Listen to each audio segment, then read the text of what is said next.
Okay, Be'ezrat Hashem, Naaseh v'Natzliach. I want to welcome you to another session of our PARASHAT VAYERA learning.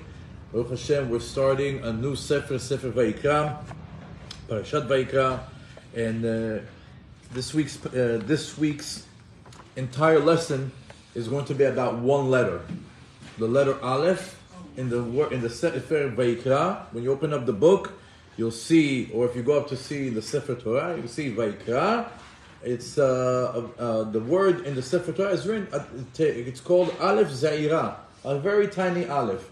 Tonight's entire lesson is going to be on this tiny Aleph. We're not going to go past that one word. Before we get started, we're also going to see the connection. First of all, the hidden meanings of this small Aleph, as well as its connection. We're going to go, real deep into our connection to the small Aleph and our children. And of course, the takeaway that we like to take away every single week, some practical lessons for our lives. Before we continue, I'd like to give some honorable mentions and dedications to the following people. Be'ezrat Hashem, tonight's lesson will be in honor of Jacqueline Bat Alia and Toba Shindel Bat Alta. Also, it should be to the Ilun Nishmat of David Ben Zohara, Yaniv Ben Rina, Michelle Ben Zohara, Aviv Ben Vivi, Esther Bat Alia, Avraham Yehoshua Ben Sultana, Simon Ben Alia, Mazal Bat Luna, Meir Ben Rebecca, Sultana Bat Frecha, Yitzchak Ben Sevilla, Nisim Ben Meir, Rachel Bat Bela, Yaakov Ben Tamar, Suzanne Bat Shava, Yehuda Ben Aharon, Brendel Bat Meir Dov, Shalom Ben Zohara, and Chana Bat Chava. Also, tonight's class will be to the Refuah Shelema of Amram Ben Zohara, Lavi Rafael Ben Olga, Daniel Bat Mazal, Miriam Bat Pesi Penina, and Yaakov Ben Dina, and Keren Chava Bat Dona. Also, this class will be to the Zivug Hagun, Mishorish Nishmatam, to Inbal Bat Jacqueline, Bat Hen Bat Jacqueline, Guy Ben Dina, Sheina Henshi Bat Leah Gittel, Yehudit Bat Sarai Imenu, Avigal Bat Sarai Imenu. Also, there should be some general success of Avraham and Ben Daniel, Yosef Ben Daniel, Avraham Ben Valet Chaya, Yuda Lev Ben Tova Shindel, Desiree and Avia, Joseph Dornbush and the Dornbush family, Judah Mendel and his upcoming wedding, Be'ezrat Hashem She'atzliach. Also for Dov, Shmuel and Pesti Penina and family, Hashem Barech Lachem, Sameach Lachem, Be'ezrat Hashem be Hashem bless you with health, wealth, success, bracha v'atzlacha in all you do, and to always be besimcha as we're in the month of Adar. Also, we have additional sponsors tonight. We have Adam Shaib, who is sponsoring tonight's class, the Ilun Nishmat of his grandmother, Simi Bat Isha. And also, we have a good friend of the class, Yudit Ben Shabbat, who is sponsoring tonight's class for the Refuah of Yaakov Ben Dina and Chaim Rafael Ben Simon.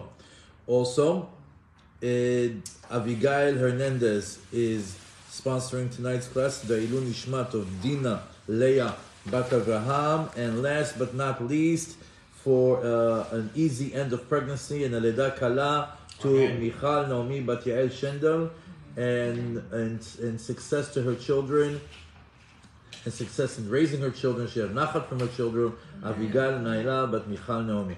Amen. And of course, for all the people in attendance, Hashem Barech Lachem, Sameach Lachem, thank you so much for coming. Thank you for continuing the learning with me. And Be'ezrat Hashem will make it worthwhile with tonight's lesson. So here we are. Like we said, we're still going to be in this envelope of a few parashiot that are constantly discussing the Mishkan and all the articles of the Mishkan, the building of the Mishkan, the Kohanim that are going to be working the Mishkan, the Levim that are going to be working the Mishkan, the different articles, putting it together, taking it apart, the sacrifices, animal sacrifices, what they're used for. It's just non-stop a list of things that pertain to the Mizbeach, to the Mishkan. And since this is the beginning of Sefer Vayikra, we're at the point where in last week's parasha, if you recall, we've reached sort of a checkpoint in the process where the Jewish people were able to donate. Betzalel and Oliav and all the people that volunteered were able to build all the articles of the Mishkan. Moshe Rabbeinu spent 7 days putting it together. On the first day of Nisan, it was built. God's holy presence in the Shekhinah, the cloud, came down and resided on top of the Mishkan. And here we are, like we said, a moment that's 2,448 years in the making, where God's holy presence resides amongst us. As Hashem finally finds Dira Batachtonim. And we said that the Mishkan, as if you recall the lesson that we had on Chet HaEgel, we said what is the true purpose of the Mishkan? And after flipping it, 100 ways to Sunday, we've realized that what the Mishkan's true purpose is one, to atone for the sin of the golden calf, but also had a purpose before that, to be an apparatus of connecting to HaKadosh Baruch Hu. That it was a way to connect to HaKadosh Baruch Hu with or without the sin of Chet HaEgel. So one, it's to atone for the Chet HaEgel, and the other way was to serve Hashem and to get close to Hashem through the animal sacrifices and all the daily korbanot. Now, when we come to Sefer Vayikra, there's something very interesting.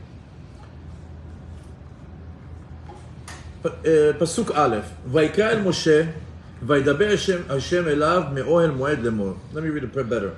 Vayikra el Moshe, Vaydaber Adonai elav me'ohel moed lemor. So Moshe Rabbeinu is being summoned by HaKadosh Baruch Hu. He's being called by HaKadosh Baruch Hu. And HaKadosh Baruch Hu was speaking to him from the tent of the meeting, and he was beginning to have a conversation with him. What's the conversation? Look into it over Shabbat.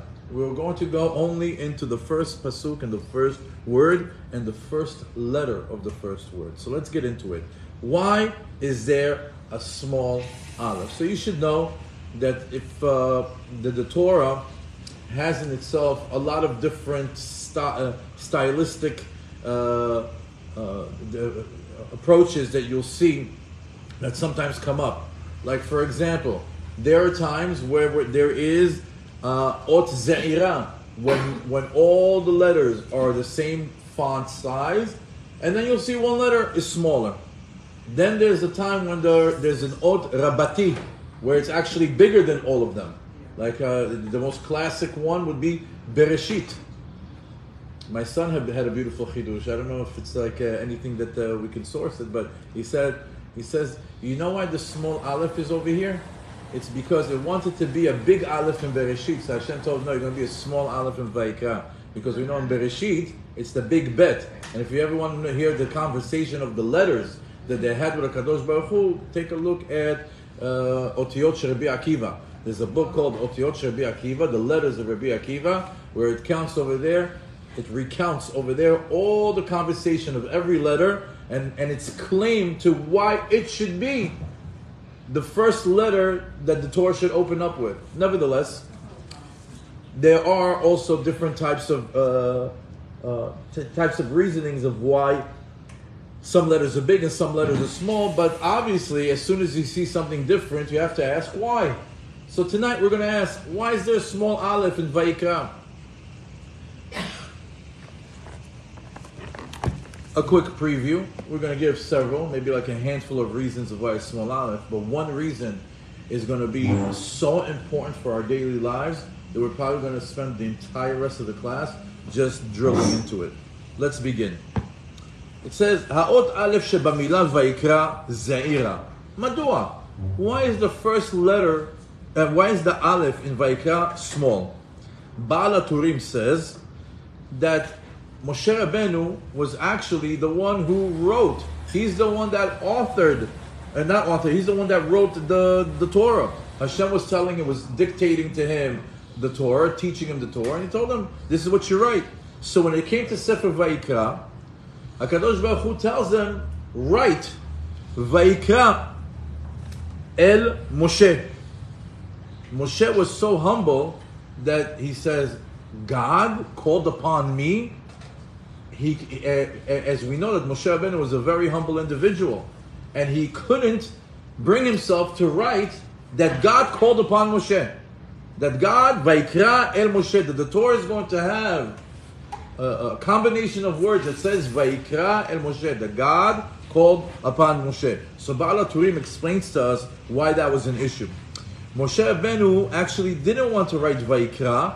He wanted to write Vayikar without the Aleph. He wanted to omit the Aleph. Why? In order to... Josh, please, have a seat. He wanted to say that let it be written that God appeared to Moshe by happenstance, Vayikar, b'mikre, as if it's not something common.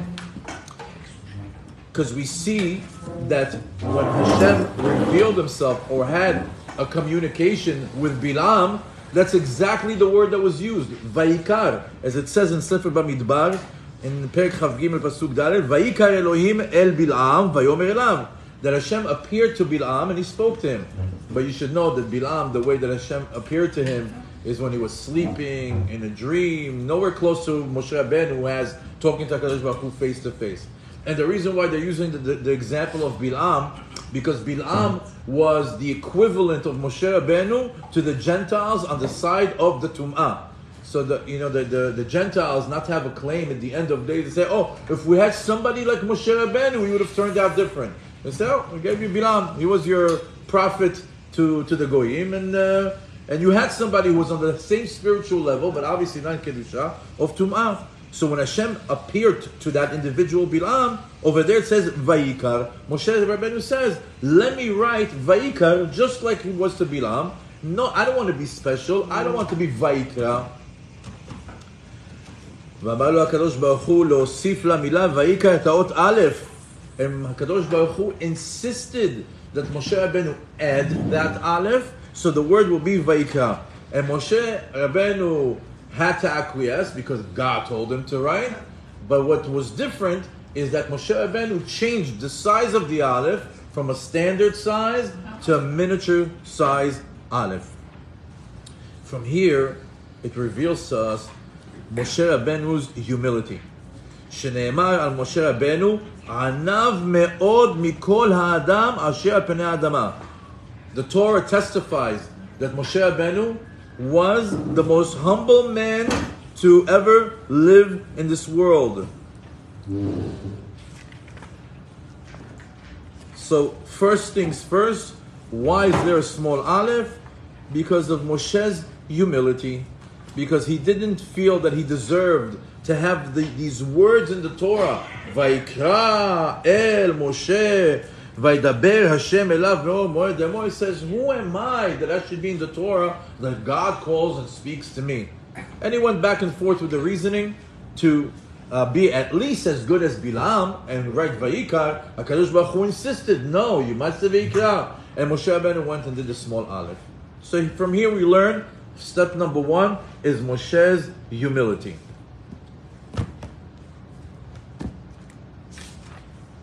An additional reason, the Chidah brings in this book, Pnei David, it says, why does it say Vayikra? Actually, the Chidah wants to say, you know what, we're putting a lot of attention on the letter Aleph. He says, I have an issue with the Vav. Because it says Vayikra. The letter Vav is Vav HaChibur. Vav is the connecting letter. Vav is saying, and he called. And what? What happened before that's and. So when you say Vayikra, the Chidah says everybody's putting attention on the small aleph. I'd like to get the explanation of why there's a Vav. Because you could have totally started the Sefer Vayikra with Yikra. It could be Sefer Yikra. Hashem called. Why is it Vayikra? And he called. What is the Vav for? So the Chidah lets us know שהקדוש ברוך הוא קרא למשה וחזר וקרא לו. Don't think that this is a one-time event. HaKadosh Baruch Hu called Moshe Rabbeinu over and over and over and over again. They were constantly in conversation. This is not like a one-time event that Hashem spoke to Moshe Rabbeinu and the Torah goes and says, oh, this is the one time that Moshe spoke to God in such a fashion, such a manner that Hashem called Moshe. He said, no, Vayikra. That means it happened, Vav HaChibur, or the Vav adds to make it superfluous, or in other words, that it's happened before, Ve, and. It happened several times before. And we get this source when we learn Rashi in Bereshit, he actually teaches us this rule because he gives us a different place where this happened before. He says, let me give you Pesukim where you can learn this from.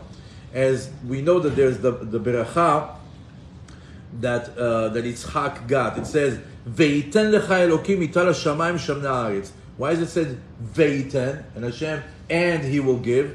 It would be enough to just say He will give. Why? And He will give. Why? Because it says Ve'iten, Yiten ve'achzor ve'iten. That Hashem, when He gives a blessing, He gives. He comes back and gives another blessing. He gives Ve'iten. Ve'iten, meaning that Hashem, when Kadosh Baruch Hu gives a blessing, it's not at one time, but He gives it, and it's continuous, constantly giving more blessing, more blessing, more blessing. Gam kan vayikra. Similarly here, just like there's Vayiten, lecha Elokim ital hashamayim shamnei haaretz, just like in the blessing of Yitzchak, we have the Ve'iten, which means that it's continuously Hashem is giving the blessings. Similarly here, when it comes to Vayikra, koreh v'chozer v'koreh, koreh v'chozer v'koreh. It's something that happened continuously. Furthermore, we learn from this that HaKadosh Baruch Hu revealed Himself to Moshe continuously, b'kviut. And Moshe Rabbeinu did not want to take any credit for it. He didn't want it to be known that HaKadosh Baruch Hu revealed to him on a regular basis, and this high level of interaction that was unique and that was unique just to Moshe, that happened several times, over and over again. לכן כתב ויקרא באלף זעירה. Why is it? שנראה כמו ויקרא שהקדוש ברוך הוא לא רק בדרך מקרה. And that's why it says that the small aleph, that it looks like vayikar. If you don't pay attention to the small aleph, it might seem that it just happens by happenstance. But the aleph is there to show you that it happens on a regular basis. So that's another reason why there's a small aleph, to show us that HaKadosh Baruch Hu did not appear to Moshe Rabbeinu by happenstance the way that He did to Bilam, but rather was continuous and on a regular basis.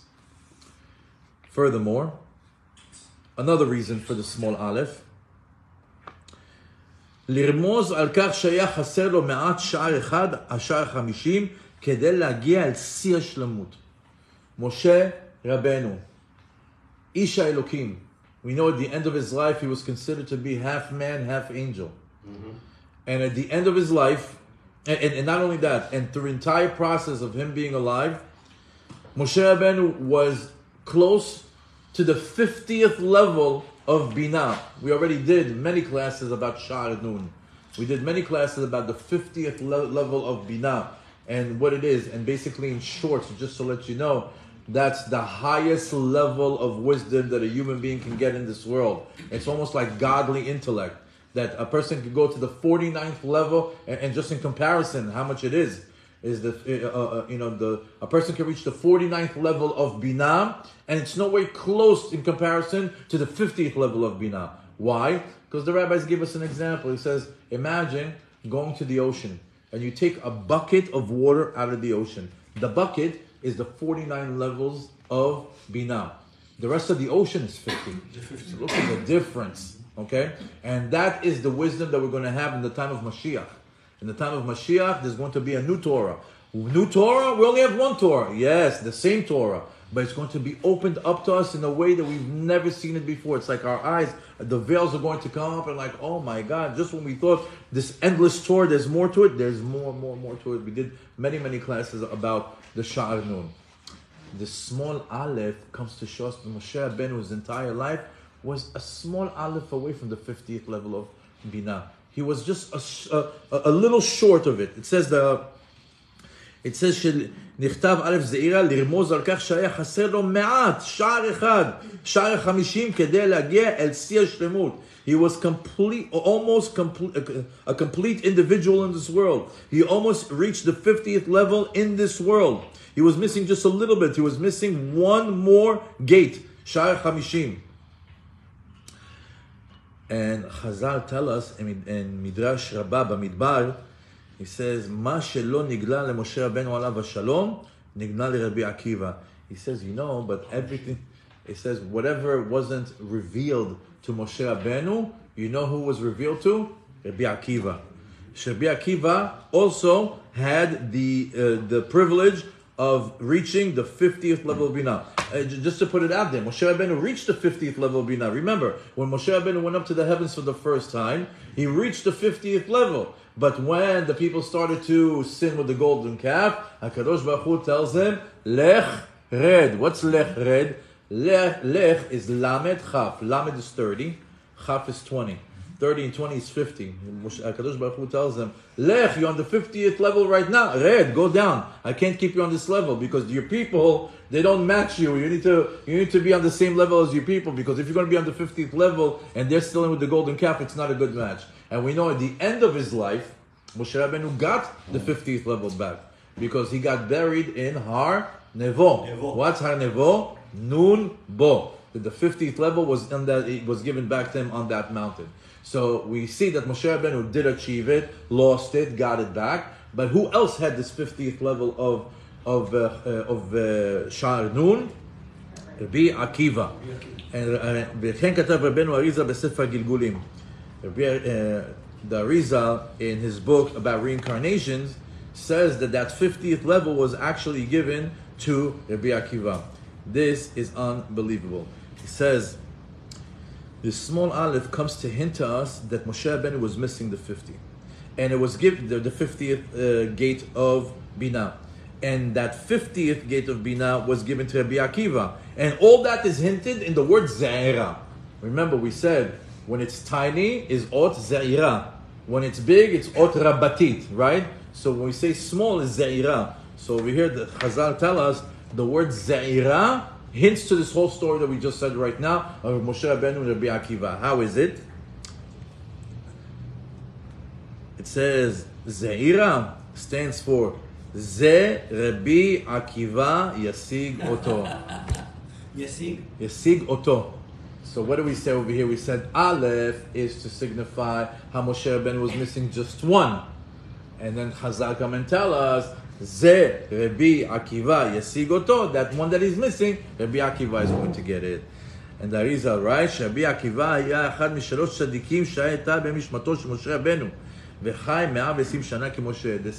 The Arizal tells us that there were some similarities between Rabbi Akiva and Moshe Rabbeinu. One of them, that he had his one of the sparks of Moshe Rabbeinu, meaning he had one of the holy sparks of the soul of Moshe Rabbeinu. So he came to complete one of the what Moshe Rabbeinu was missing. And another similarity is that they both lived to 120 years. Furthermore, another reason for the small aleph.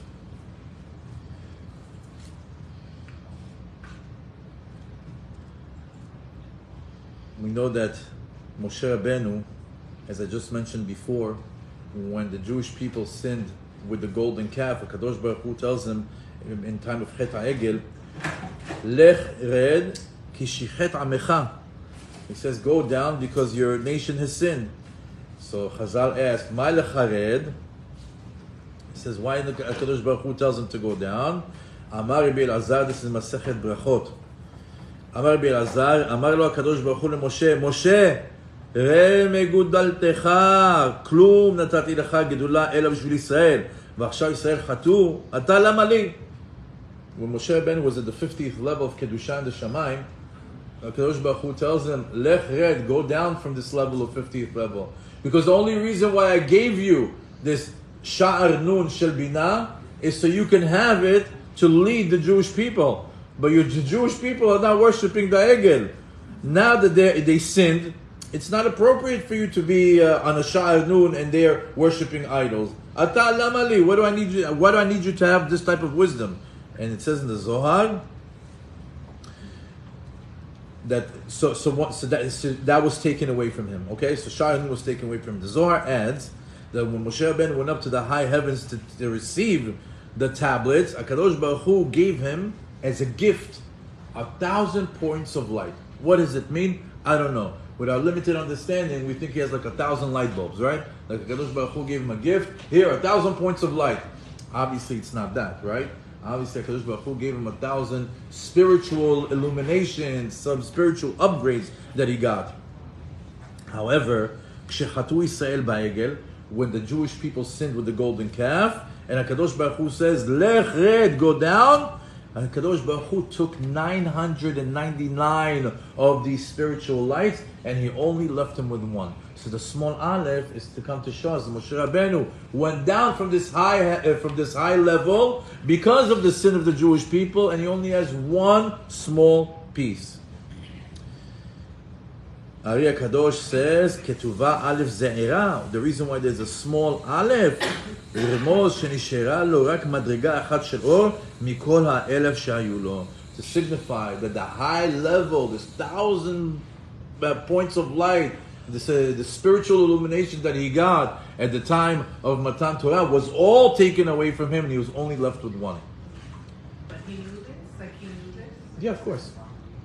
Furthermore, let me infuse your Shabbat Tefillah a little bit with some incredible midrash. It says that Moshe Rabbeinu gets these 1,000 points of light back every Shabbat. Why? It says in the Amidah that we do on Shabbat in the morning. If you pay attention to the wording, it says, Yismach Moshe matnat chelko ki eved na'eman karata lo. What's Yismach Moshe? Yismach Moshe b'matnat chelko. Moshe is happy because of the gift that he got, the portion that he got. It says on Shabbat, every Shabbat, Moshe Rabbeinu gets those 999. He completes the 1,000 pieces. He gets it on Shabbat.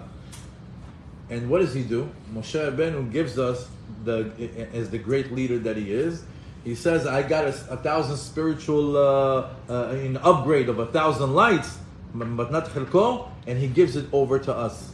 On Shabbat, we're able to access a turbo boost on our spirituality. The Ben Ish Chai, as well as the Midrash, say that on Shabbat, whatever we do when it comes to learning is multiplied. What we learn right now today for 1 hour, it counts as 1 hour. What we learn on Shabbat for 1 hour, it counts as what?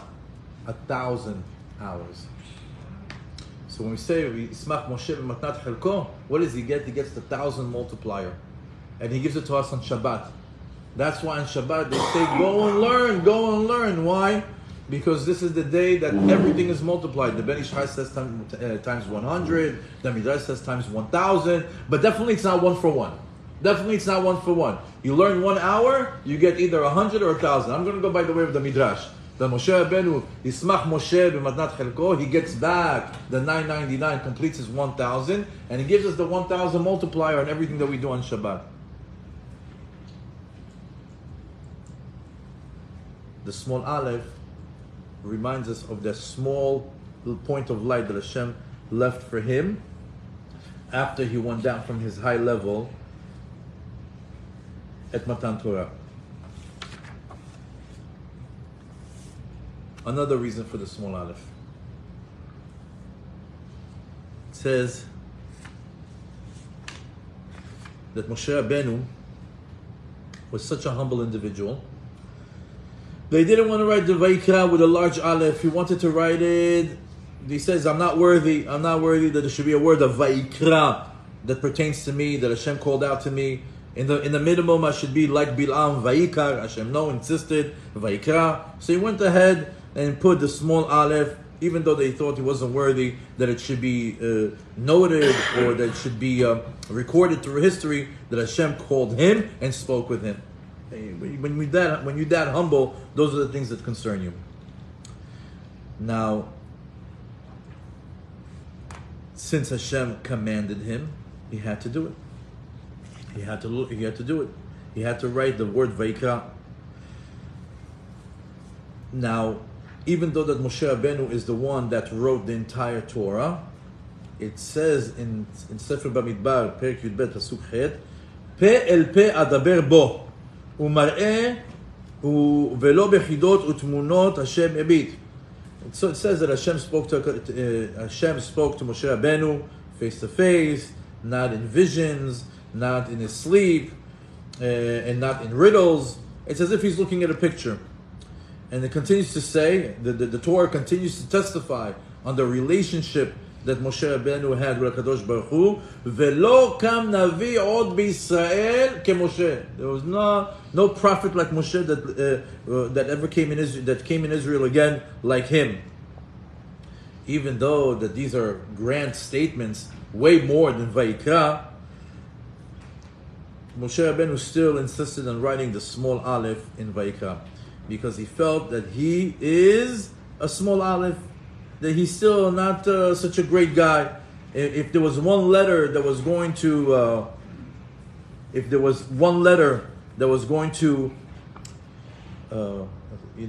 represent him or be a reflection of who he is, it's a small aleph. Just by the way, a small little thing about the aleph.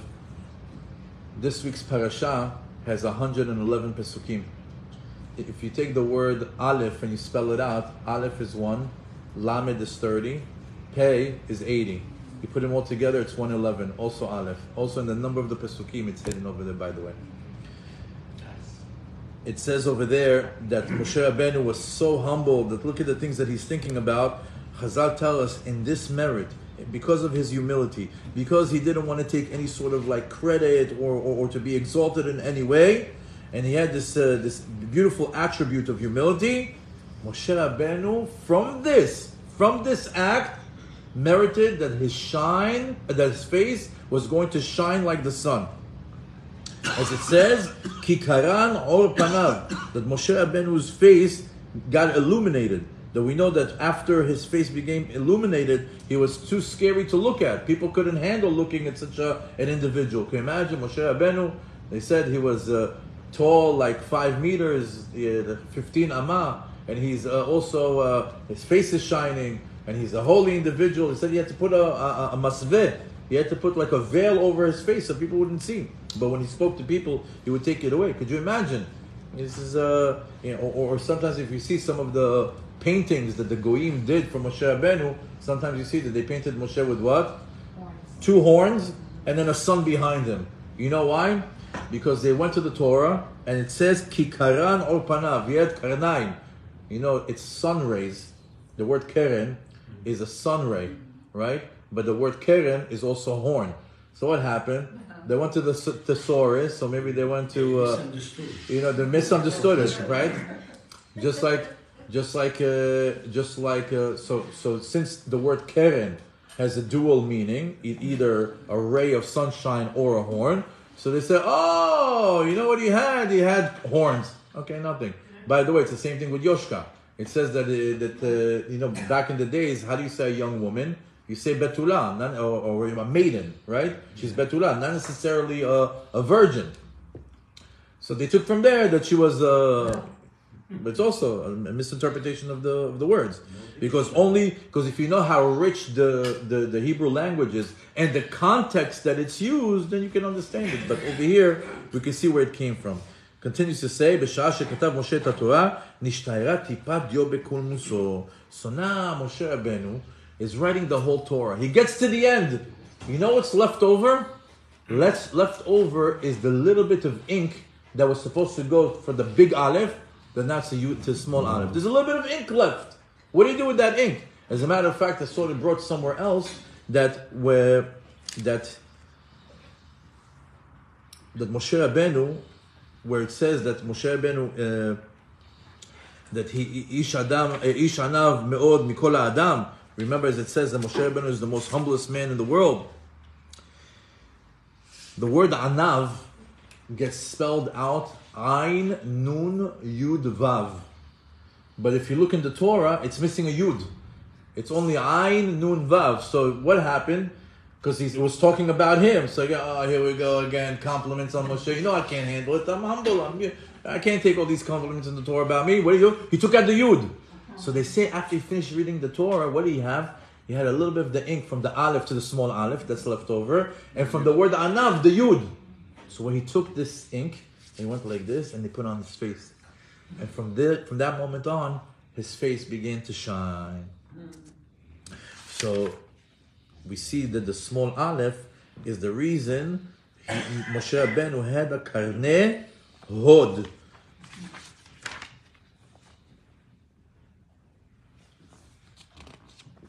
karne hod. Let me see if there's one more thing over here.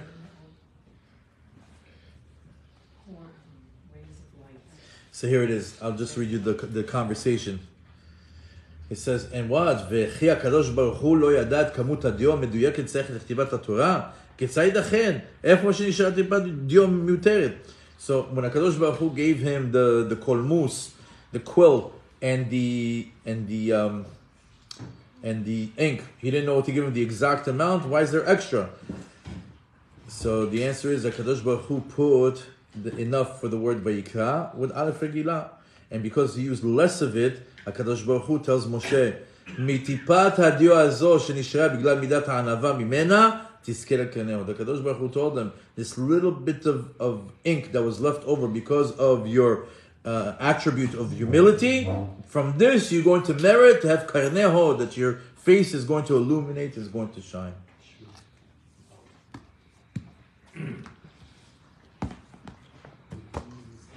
There's another reason why there's a small aleph.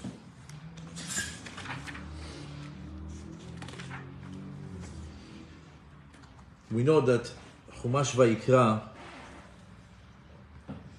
you're going to learn something famous now. This is like a famous learning. It's good to know this. When you send your kids to yeshiva, there's certain things that they start with them right away. The Mishnayot, it's Berachot, the Gemara, it's Baba Metzia. And when it comes to, when they start to do Chumash, most schools start, Bereshit, Shemot, Vayikra, but, back in the days, or maybe there are still some schools that follow it, when kids used to start learning Torah, they would start from Vayikra. They would start from here. They would actually start from this Sefer and from this parasha. It says, Sefer Vayikra is so holy, it's actually called Torat Kohanim. The running theme in this book is going to see is all the details of the work of the Kohanim, everything that's entailed in their role in the Mishkan, their garb, their duties, the korbanot. It's a Torat Kohanim. If you are Kohen, you probably want to focus on Vayikra. Nevertheless, Chumash Vayikra is a holy book. Everything is holy, but Vayikra has a kedusha. ומנהג ישראל מדורי דורות לפתוח את לימוד החומש עם תינוקות של בית רבן דווקא בלימוד חומש ויקרא. And it is a custom that goes back for generation, that when the children of the Jewish people begin to learn Torah, when they begin to learn the Chumash, the Tinokot shel Bet Rabban, we start teaching them Chumash from Sefer Vayikra. Even though that it would make sense that we go to Bereshit. Why? All the stories over there. Adam, Eve, the snake, Abraham, Sarah, Mitzrayim. All the stories are in Bereshit. You know how complicated Vayikra is? You're dealing with sacrifices, this part, that part, this weight, this measurement, that measurement. It's a kid. Give him the stories of Sefer Bereshit. It's so enjoyable. What are you starting him off with Vayikra? It would make sense that Bereshit would be better. So why specifically do we start with Vayikra? כיוון שדווקא לילדים טהורים אלו שהבל פיהם טהור מכל חטא. He says, you know why? Because dafka, specifically, on purpose, when those young children, they're so pure, they're so holy, they're so innocent, that when the vapor, when their voice comes out, when they're reading the Torah, when they're pure and they're sinless, those are the ones that should be reading. And they are the appropriate ones to be dealing with Chumash Vayikra, that deals with the animal sacrifices, that is how to become pure, how to become holy. As it says in the Midrash in Psikta de Rabati, Amar Kadosh Baruch Hu, Ma hakorbanot tehorim, af hatinokot tehorim. Just like the animal sacrifices are holy, so do the young babies of the Jewish people are holy. Yavo tehorim, vitaschu batehorim. Let the holy come and deal with the holy. Meaning, let the babies, let the children come that are holy, let them come and deal with the Torah that deals, and learn the Torah that deals with becoming holy. And Midrash Tanchuma says Yavo tehorim v'tasku v'maseh tehorim. You're saying let the holy children come and deal with the holy Torah that deals with the rectification through the animal sacrifices. When they do that, it's as if they are actually serving the animal sacrifices. Just as the children are reading Pasuk Aleph, Korban Olah. Pasuk Bet, Korban Shelamim. Pasuk Gimel, whatever that they're reading, it counts as if you really took the animal, shechted it on top of the altar and brought an animal sacrifice, just like Bet HaMikdash. The exact same efficacy when a child learns Vayikra.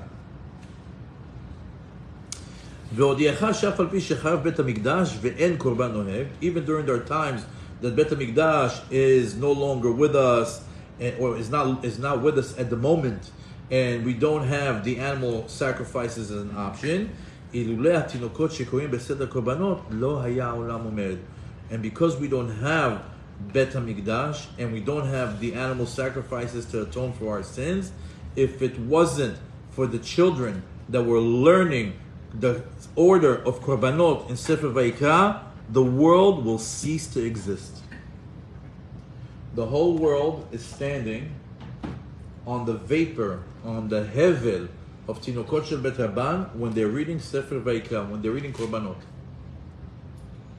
It's an incredible thing that we don't understand. We send our kids to school, they open up Sefer Vayikra and they're holding up the world. And by the way, this is not, we're not trying to embellish it. We're not trying to say something. This is emet. This is Chazal letting us know that this is how the world works. On a spiritual level, there's a few things that are holding up the world. One of the things that's holding up the world is when our young ones learn about animal sacrifices. You know what a powerful lesson this is? You know how important it is that you should be learning, or your kids should be learning, that the teacher should be teaching animal sacrifices to the young ones before the age of Bar Mitzvah? And why would that be? Because it was so important that Chazal knew that as soon as a young child gets to the Aleph Bet, begins to read, and it's time to learn Torah, again, they could have gone to where? Go to Bereshit. Go to Shemot, the story of the Exodus. Is there anything more exciting than Paro and Moshe standoff? It's the greatest movie of all. Yet they say, no, but we need the world to exist. How's the world going to exist? When the children learn about the Korbanot Sefer Vayikra. So obviously it's such a grand statement, and it's something that's so powerful. I started to drill and look and see what more is there on this point. And that is the main focus of our lesson tonight. We've touched on this point several times before in several other classes. We're going to do it again. We're going to go deeper and deeper and deeper into the understanding of our children, their role in this world, their purpose, the purpose of them learning Torah, the power and efficacy of them applying themselves in the Torah world, and how grateful we have to be that we have children that learn Torah. I, for one, can tell you, there's no greater nachat ruach and hana'ah that you get from religious children. They're such good midot. They're such good attributes. They're just so well mannered. When they learn Torah, it's incredible. It's unbelievable just to hear what they say, to hear their questions, to hear them, immersed in the Torah world. As a parent, it's very, very enjoyable. That's for sure. Nevertheless, we never thought that we owe them our lives. That because of them, the whole world is spinning right now, and we're able to get into our cars, get sushi, eat, drink, do whatever we want, go to Disneyland. Oh yeah. Because of the kids. And we actually know this already from several different places. Bezat Hashem Bli Neder, we'll bring it back up again through the lesson. Let's start with Lekach Tov and refresh a memory, refresh a lesson that we had a few months ago. It says in Midrash Echa something incredible. Aleph de Vayikra Ze'ira. He says the Aleph in the word Vayikra is tiny. Amar Rabbi Yehuda, bo r'eh kama chavivim tinokot lifnei HaKadosh Baruch Hu. He says, let me come and let me show you how precious are the children to God. Galta Sanhedrin velo galta Shechina. The Sanhedrin, the court that constituted of 72 judges, spiritual giants that eventually were no longer in session, and the court was not in session. They were no longer ruling. And even though that they left the Torah, God's holy presence, the Shekhinah could have said, "Oh, if the Sanhedrin is not here, I'm not here, and I'm going to leave." But no, the Shekhinah did not go with them. Galu mishmarot velo galta Shekhinah imahem.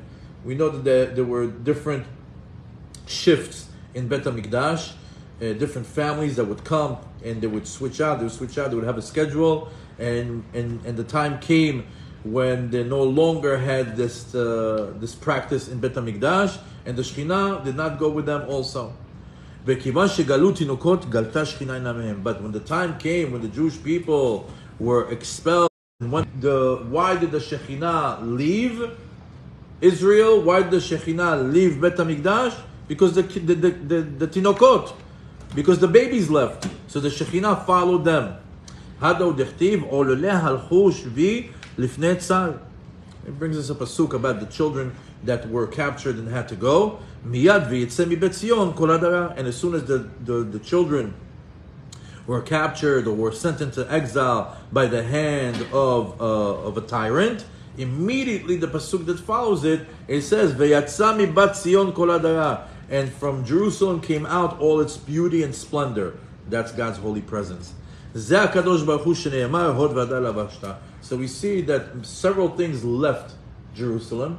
Several things no longer were part of the norm in Bet HaMikdash. Yet the only thing that made the Shekhinah move and the Shekhinah followed is when the children were exiled. The Shekhinah followed the children.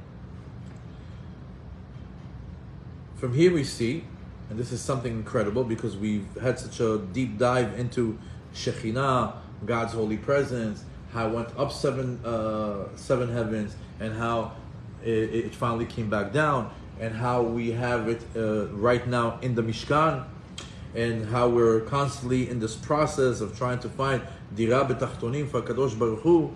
And just when we thought we figured it out, and we said that we have to cry for the Shekhinah because the Shekhinah now is in exile and it's suffering with us, and we thought we had the Shekhinah figured out, until you read this midrash. Look what it says. השראת השכינה הייתה תלויה ועומדת בעיקר בשביל תינוקות של בית רבן שהיו לומדים תורה. It says, you know why the Shekhinah, God's holy presence, resided in Bet HaMikdash? For one reason and one reason only. Because there were children learning Torah. As long as there was a reality where the children were learning Torah, God's holy presence would reside in Bet HaMikdash. If the children are no longer learning Torah, the Shekhinah has no desire to be here.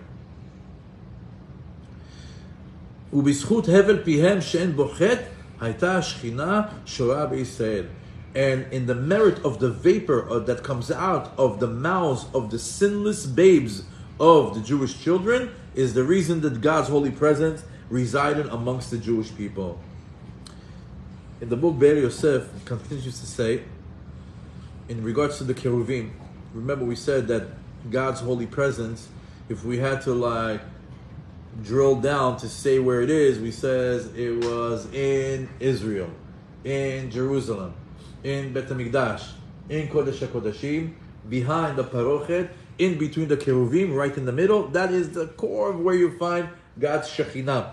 So he brings it over here. It says that it says my Keruv. He says, why did the Shekhinah reside between the Keruvim? He says, you might not know this, but the word Keruv has a meaning. My Keruv, the Gemara asks, why are the cherubs called cherubs? Why are the Keruvim called Keruvim? My Keruv, Amar Rabbi Abahu, Keravia. He says the reason that they're called Keruv, because in Aramaic, the word Karavia, which is very similar sounding to Keruv, means baby. Sheken beBavel korin leYanuka Ravia.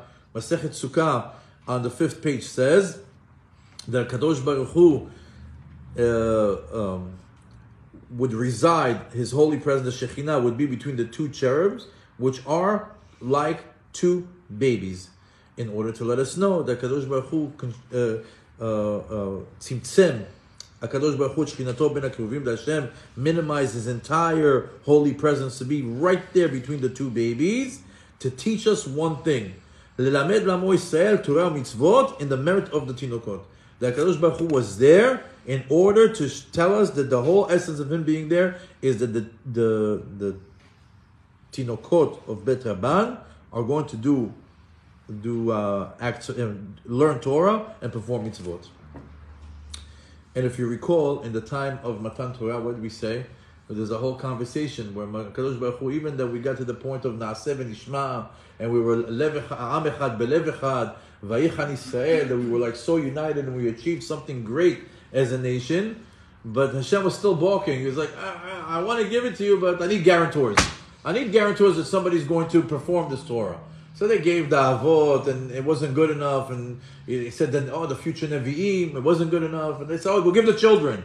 He said, the children, those are guarantors. He said to him, Mipichem ani noten et haTorah lachem, mipi olim v'yonkim esat ha'oz. He says that in the merit of the children, we were able to be given the Torah, and in the merit of the children, the world stands, because we know that the whole world stands on Torah learning. There's if there's no Torah learning in the world for 1 second, this whole world goes back to Tohu Vavohu.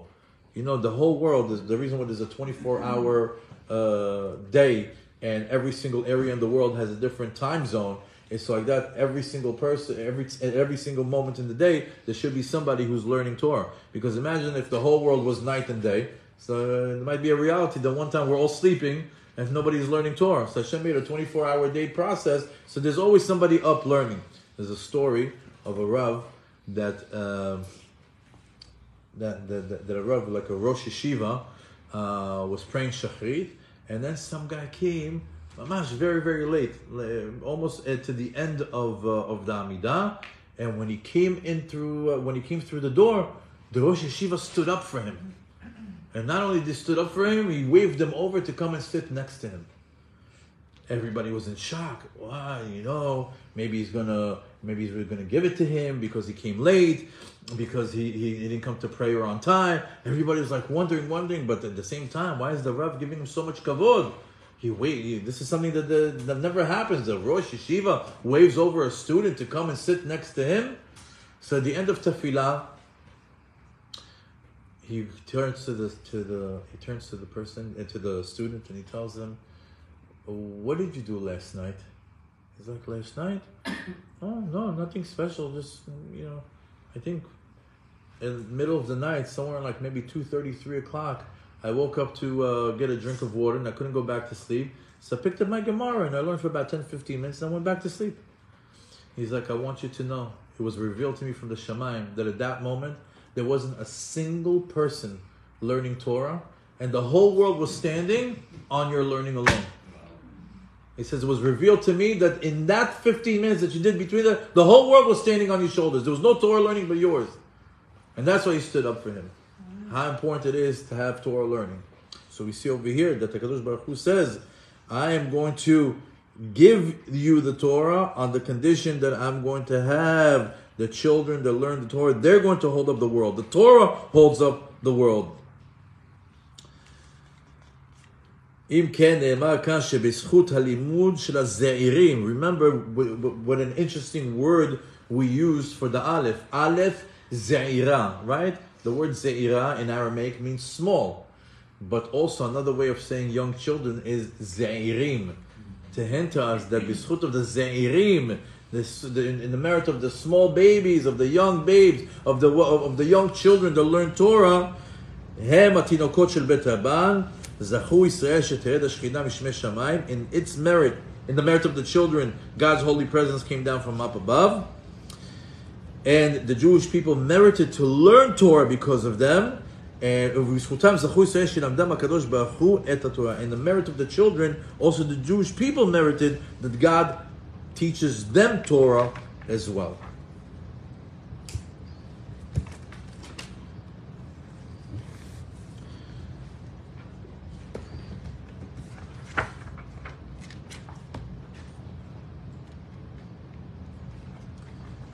There's a beautiful book in Hebrew called Chinuch Habanim LaTorah. It's so random. I'm pretty sure it's probably not even in print anymore. It's published anonymously. It looks like it's like from the 70s or the 80s. Who knows if it's even out there? I found it in the library of my shul. It's a treasure cove of Divrei Torah just about kids and chinuch. I went through it and I cherry picked a few pieces I want to share with you. This is mamash mechazek. Whatever the mechaber did, he just took pieces from everywhere, and just give us a bunch of things that strengthen our understanding of this of this concept of tinokot shel bet Rabban and their power. Some things you might have heard before. It's good to hear it again. But here we're going into a different path where we're leading up into the practical lesson for our lives. So let's lay down the foundation before we understand what it means for our day-to-day life. We said that in the merit of the children, HaKadosh Baruch Hu resides here in this world, and He teaches us Torah. God teaches us Torah. How do we know that God teaches us Torah? Because every single morning when we wake up in the morning, we do Birkot HaShachar. In Birkot HaShachar, there's a section called Birkot HaTorah. You are not allowed to learn Torah unless you say these berachot.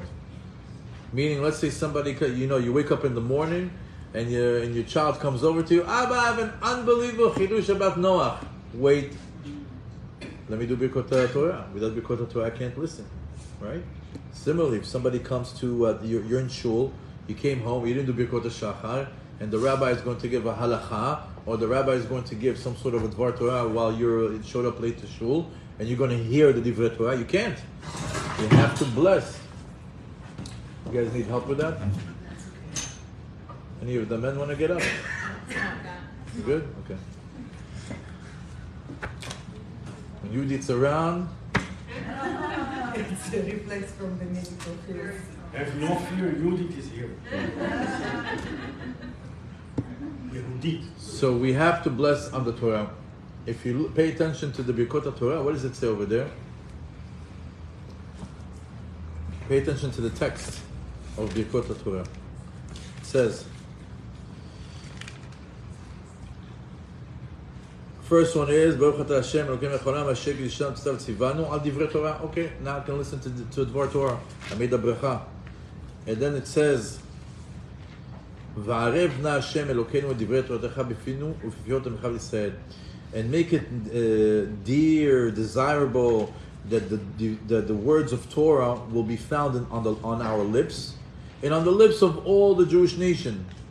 And let it be, v'niyeh anachnu v'tze'etzaenu v'tze'etzae tze'etzaenu v'tze'etzae Amecha B'Eretz Yisrael. And let it be that our progeny, that our children, and our children's children, and our children's children, meaning your whole progeny, Amecha B'Eretz Yisrael, kulanu yodei shamecha, that we should all know your name.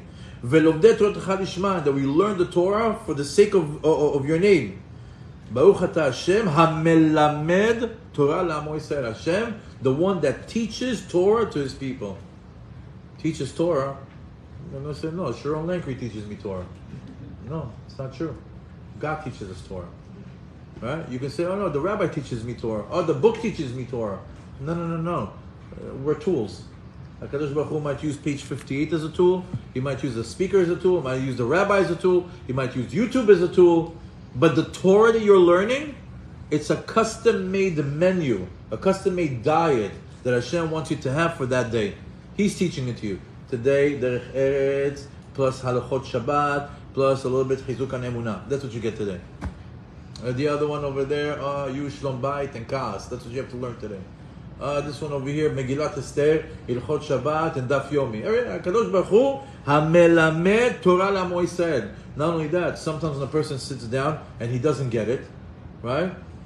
What happens when you don't understand something? So they say, Im End Rasi, Yesh Rashi. If you don't get it on your own, right? If you don't have your head, then you can have Rashi. Im End Rasi, Yesh Rashi.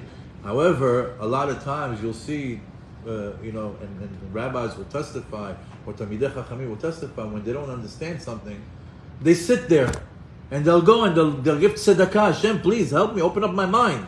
Or they'll pray on it. Why don't I understand the sugya? Oh, please, Hashem, I'm stuck over here. And wouldn't you know it, all of a sudden Hashem opens up the mind. And all of a sudden he gets it. Wow, why didn't I see it? And this page over here, and this. HaKadosh Baruch Hu melamed Torah. So you have to understand that God teaches us Torah. Everybody else that you get the content from is a messenger. Just like when you go to the doctor is not your healer. The doctor is the tool. Just like the Tylenol is a tool, so is the doctor is a tool. So is the lady in the front, the front desk. She's a tool. The car that gets you over there, that's a tool. Everything is a tool. But who gives you the refuah? HaKadosh Baruch Hu, He's the doctor. HaKadosh Baruch Hu kol cholei amo Yisrael. Furthermore, HaKadosh Baruch Hu amelamed Torah amo Yisrael. Further, and then the last bracha of Birkot Torah, Baruch atah Hashem Elokeinu melech haolam, asher bachar banu mikol ha'amim. He chose us from all the nations. Ve'natan lanu et Torato. He gave us His Torah. Baruch atah Hashem noten haTorah. Hashem gives the Torah. In other words, once again, make sure to understand, God is the one that gives you the Torah. Where do we learn this? Moshe Rabbeinu. Moshe Rabbeinu, when he went up to the heavens, what did he get? He got, we call that time period of Shavuot, Matan Torah. Do you know, maybe it's a fun fact that you didn't know, after 40 days of learning Chavruta with HaKadosh Baruch Hu, you know what Moshe Rabbeinu knew? Nothing. Nothing. He couldn't hold nothing. Moshe Rabbeinu, after 40 days of learning with Hashem, he knew nothing. HaKadosh Baruch Hu tells him, you know what? Because of your effort, because of the time that you spend, I'm going to give it to you as a gift. And that's why it's called Matan Torah. What's Matan? The word Matan comes from the word Matana. Comes from the word gift. Hashem gave Moshe Rabbeinu the Torah as a gift. The knowledge of the Torah was a gift to him. Similarly to us, HaKadosh Baruch Hu gives us the knowledge. It's a gift that we are able to understand and we're able to grasp. It's all Hashem. Never take credit for yourself. Moshe Rabbeinu, you're smarter than Moshe Rabbeinu. You're holier than Moshe Rabbeinu. You're on a higher level than Moshe Rabbeinu. And Moshe Rabbeinu got his Torah as a gift. Who are we? Who are we? So we see over here, HaKadosh Baruch Hu is the one that teaches us Torah. With that introduction, let's start. It says, "Hamelamed et beno Torah, hu mitalmidav shel Avraham Avinu." Anybody who teaches his children Torah, he is from the students of Avraham Avinu. Shaya melamed et beno Torah. The Avraham Avinu was the first one to teach his children Torah, as it says in Sefer Bereshit, "Ki edativ leman asher tzaveh et banav ve'et beto acharav." There's a pasuk in Bereshit where HaKadosh Baruch Hu says, you know why I chose this guy? You know why I chose Avraham Avinu? You know why he stands out to me more than anybody else? It's a famous pasuk. Actually, it's worth reading. It's worth reading.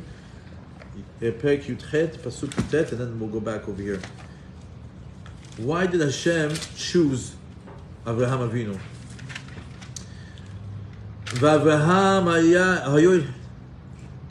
Here it is. Ki edativ למען אשר צווה את בניו וביתו אחריו ושמרו דרך השם לעשות צדקה ומשפט למען הביא השם על אברהם את אשר דיבר עליו. It says, for I love Abraham because he is the one that's going to command his children, is going to teach his children. And the children are going to pass it on from household to household after him. And they're going to keep in the way of Hashem. And they're going to do charity and they're going to do justice in order that Hashem will might then bring upon Abraham what he had spoke upon him. In other words, HaKadosh Baruch Hu says, Abraham, you know what's great about Abraham? He's going to teach his children. You know what his children are going to do? They're going to teach his children. And these children are going to teach their children. Eventually there's going to be justice. There's going to be charity. There's going to be good people in the world. And I choose him because I can put in him the faith of continuing the message of the Torah in the world. And that's what we come from Avraham Avinu, because he knew that we would be the people that would pass the Torah on from generation to generation. Similarly, here, as we are 3,335, 6, 7 years after Matan Torah, what are we doing over here? Learning Torah. So what? So we go to our children, pass it on to them. It's a ball that Moshe Rabbeinu passed on to Yoshua. Yoshua passed it on to the Zekenim. The Zekenim passed it on to the Nevi'im. The Nevi'im passed it on to the Rabbanim. And it went down from generation to generation. My father passed it to me. I passed it on to my children. And my children are going to pass it on to their children. Don't drop the ball. Don't drop the ball. I always say it's like such a scary thing that the guy comes from a family of rabbis or people tzaddikim, or even just like Shomrei Torah mitzvot, good Jews. And he comes like, this monkey, I don't want anymore, leave me, I want the beach, I want the nightclubs, I want to go out, I like partying. What about the Torah? I don't know. Azovati, right? Could you imagine after 120 years where Hashem lines up his entire family in the Shamayim? From Moshe Rabbeinu, from Avraham Avinu, all the way to his great-grandfather, grandfather, father, and they all look at him. No, Ayuni, where's your Torah? He's like, no Torah. You dropped the ball? And you see all the lineage of the people looking at you. What an embarrassment the neshama gets. That's its hell. That's its Gehenom. That he dropped the ball. That his whole family was in the Shamayim waiting for... They relied on you to keep it going. It stopped with you? Why? I met this Maria in Miami. Everything changed. I met this girl, this, that. I moved to Colorado and all of a sudden no Jewish people there. I had to take Christina. You dropped the ball. You dropped the ball. To be careful with that, right? Because when Kadosh Baruch Hu says, I'm giving the Torah, I know He's going to pass it on. Because you know the embarrassment that you have when Kadosh Baruch Hu says, but you're part of the people that I know would pass it on. You're supposed to pass it on. You dropped the ball. To let down HaKadosh Baruch Hu. Also in the Olam Emet, when you're in the world of truth, there's no bigger torment than that. The Neshama feels. There's no bigger torment to know that you did the wrong in the eyes of God. אמר לו הקדוש ברוך הוא לאברהם, הקדוש ברוך הוא tells Abraham, אתה לימדת לבניך תורה בעולם הזה, חייך שאני בכבודי מלמד לבניך תורה לעולם הבא. He says, הקדוש ברוך הוא gave Abraham a guarantee also, a promise. He says, you went to the extent to teach your children my Torah in this world, I guarantee you that I will teach your children Torah in the next world. Could you imagine? Your father teaches you Torah, you go up to the Shamayim, who's your new teacher? Comes the Kadosh Baruch Hu, class is on. Is there any sweeter Torah than from the mouth of God? Look at the perks that come with Torah learning. Don't discount the beauty of Torah and don't discount the power of Torah. You know what we're doing over here? You know what lofty work we're doing here in the Shamayim where they're looking at it? And especially if we come up to the Shamayim, we didn't drop the ball and we made our effort and we taught children. That's currency in the Shamayim. That's the Bitcoin of the heavens. Lehavdil. Tanu Rabbanan, Ezu Am Haaretz. He says, who's the complete opposite? Who doesn't act like Avraham Avinu? Rabbi Natan bar Yosef Amar, Ko sheyesh lo banim ve'no megadan lilmod Torah. You know who's an ignoramus? Somebody who has children and doesn't raise them to teach, to learn Torah. Masechet Brachot on the 47th page, and also in Sotah and Chavbet. It's brought twice in Chazal. Furthermore, it says,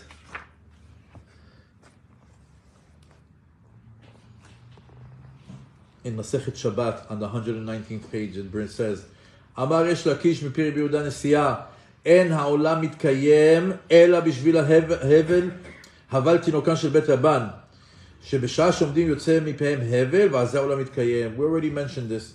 We said that the whole world is standing on the vapor that comes out of the mouths of children that learn Torah. Know that. Know that. That's why when you, when you see teachers or when you see kids that are learning, right? It's like a beautiful thing. Like, the whole world is standing on it. I think it's Gail that asked me the other day, if the kids are learning, should I stop them? The whole world is standing on them. Do I stop them? You could say, do I stop it for recess? Do I stop it for lunch? The whole world is standing on them. But feed them and let them play. It's okay. Continues to say,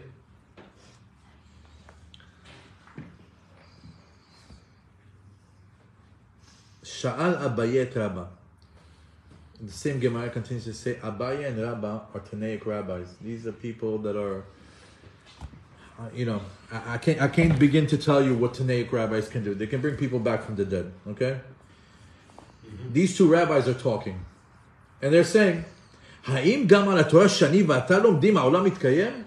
These two Tanaic rabbis are having a conversation now in the Gemara. They're saying, "What about our Torah?" You go to the Gemara, Abaye, Rava. You see their names in the Gemara. It's Torah shebichtav. Sorry, Torah shebe'al peh. Torah shebichtav and Torah shebe'al peh, they're on the same level. One is the text and the other one is the inside that opens it up for us. So the rabbis that made it to there, Abaye and Rava, they said, what about us? Is our learning worth anything? Because we just said, the learning of the children, it holds up the world. So Abaye and Rava says, what about us? What about our Torah? Rava tells him, אין העולם מתקיים אלא דווקא בזכות הבל פיהם של התינוקות. ואין דומה הבל שאין בוחת להבל שיש בוחת. He says, it doesn't say anything about me or you. It says that the world stands on the vapor that comes out of the mouths of children that learn Torah. Why? Because Torah that comes out of the mouth of a sinless soul, a sinless individual, cannot be compared to Torah that comes out from the mouth of somebody who sinned. It's two different levels. It's two different qualities. Since the children are pure and clean and are sinless and have not transgressed, he says even on a higher level than the Torah that me and you are learning. You know what's Abaye and Rava saying this?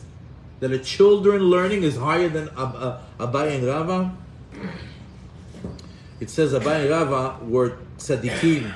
They said that they were able to revive the dead. They were Hasidei Elyon.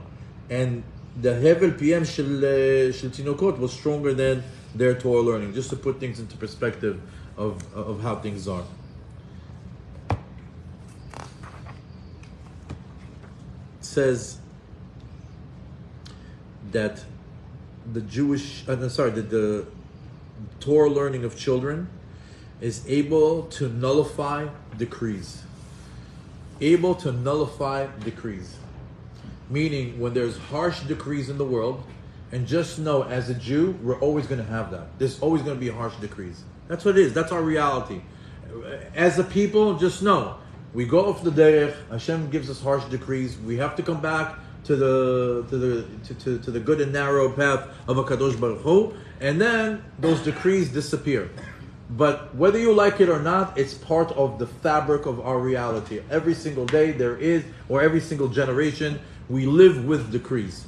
So when there's decrees, what do? Do you crawl under a rock? Do you, start to act out of fear? Do you start to lose hope? What happens when a tyrant gets up and says, death to all the Jews? What happens when the whole world starts to march in the street and everybody's an anti-Semite? What happens? It's an uncomfortable reality, but it's a reality. It's a reality. It's a din, a gzar din. There's a decree. So the minute that there's a decree, what do? Correct. It's just a conversation started with God. It's just for the people that are so scared that somebody's going to come into their neighborhood or maybe take away their business, or all of a sudden their neighbors is not so friendly with them. Oh, Hashem, Hashem, Hashem, Hashem. Yeah, it's a conversation starter. But tonight we're talking about the kids. It says over here in Mishle, in Shlomo HaMelech, the smartest man to ever live, in his Sefer Mishle, says, Velashon Raka Tishbar Garem. We mentioned this in a previous lesson. I'm recycling it because it's so sweet. He says, what's Velashon Rabba Tishbar Garem? He says that the Lashon, the soft tongue of the kids that learn Torah, it has the power to break the harsh decrees. That in the merit of their Torah, all the harsh decrees are nullified. Where do we get that from? We get that from the acronym or from the Reshet Tevot called Tishbar Garem. What's Tishbar Garem? Tinokot shel bet Rabban, gezerot raot mevatelim. Tishbar Garem, again, the pasuk from Mishle, Velashon Raka Tishbar Garim, right? So it says that the soft tongue is able to nullify decrees. How do we know that it's nullified decrees? The rabbis gave us a beautiful acronym that the two words Tishbar and Garim are actually Rashi Tevot of Tinokot Shel Bet Rabban Gezerot Raot Mevatelim. Just imagine that as we face these harsh decrees of October 7th and all this anti-Semitism, what should we do? Get our kids to shul. Get your kids to school. Do chavruta. Sit with your children and learn with them. It'll make the world a better place. All the harsh degrees will disappear. But if you're slapping them in front of Netflix or giving them screens, what's going to happen? So I don't want to sound too extreme, okay? So what are you going to do? Sometimes we live in a world that sometimes they need a little bit of that. But if there's zero Torah, it's a destruction. You have to understand that the ikar of a Jewish home is Torah life and Torah living. And you learning Torah with your children can end the October 7th mess that we're dealing with right now. Furthermore,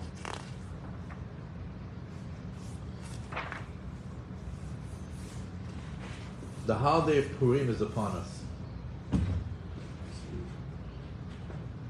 Maybe, B'ezrat Hashem Bli Neder, I'll post again the series of the Megillah.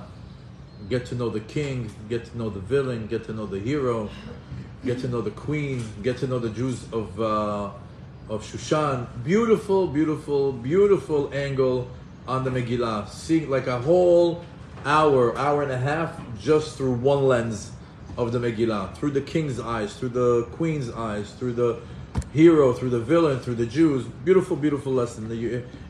Even if you've learned the Megillah 100 times before, this is a nice new angle to look at it. I highly recommend it before the Chag. Nevertheless, maybe I should do another class, which is get to know the children of Shushan. Get to know what the kids did. Because in reality, what we're going to reveal right now is that the only reason why the Jewish people got saved in the time of the harsh decree from Haman was because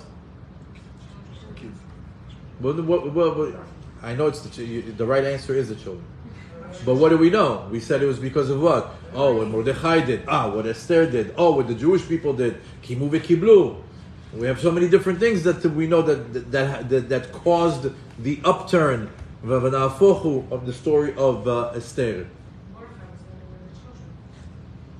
Very good. And this is where the story begins. I'll share it with you. Sit back, story time.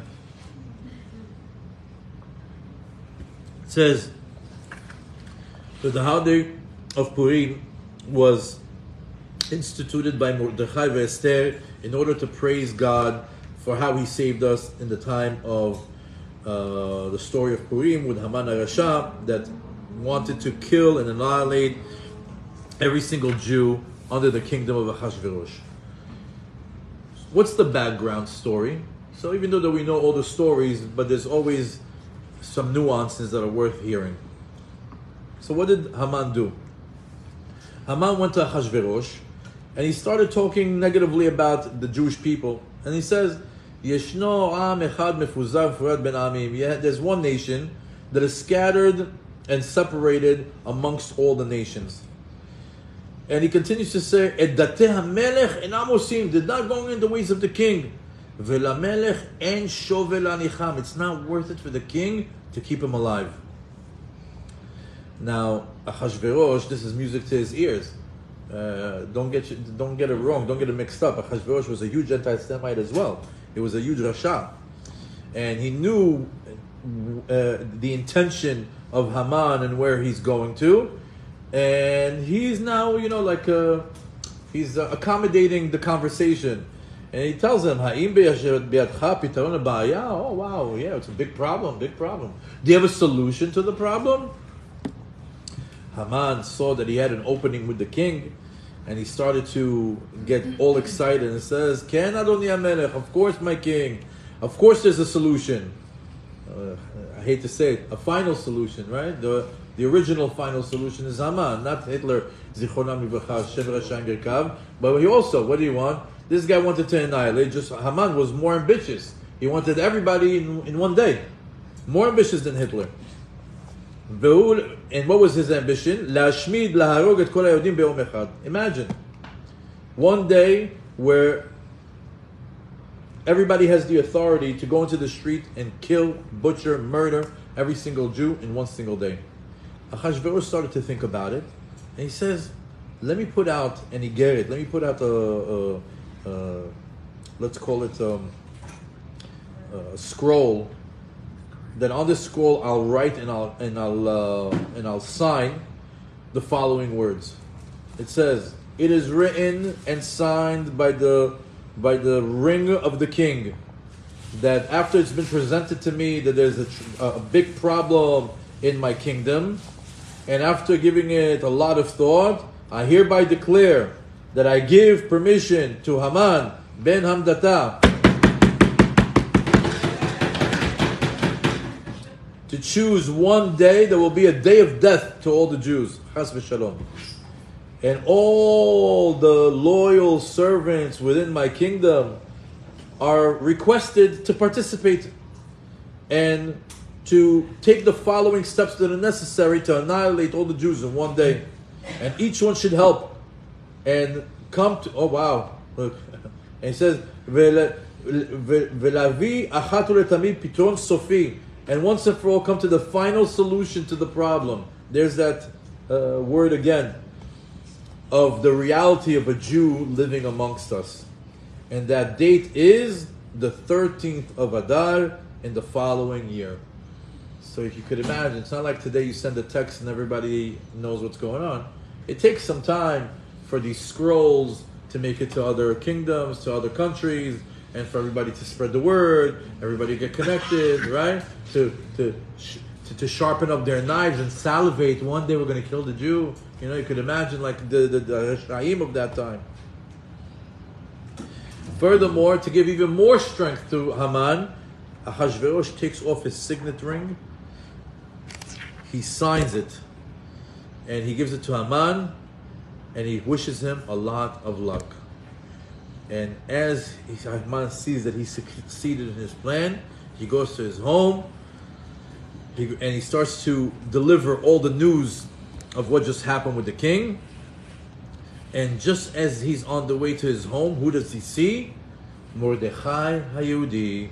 And he sees that Mordechai HaYehudi is walking to his house. And Haman waves to him the scroll, and he says, "Your end is near. Sofchem karov. Your end is near." Now Mordechai understood what Haman was planning, and he immediately started to raise his hands and eyes to the heavens in prayer to God.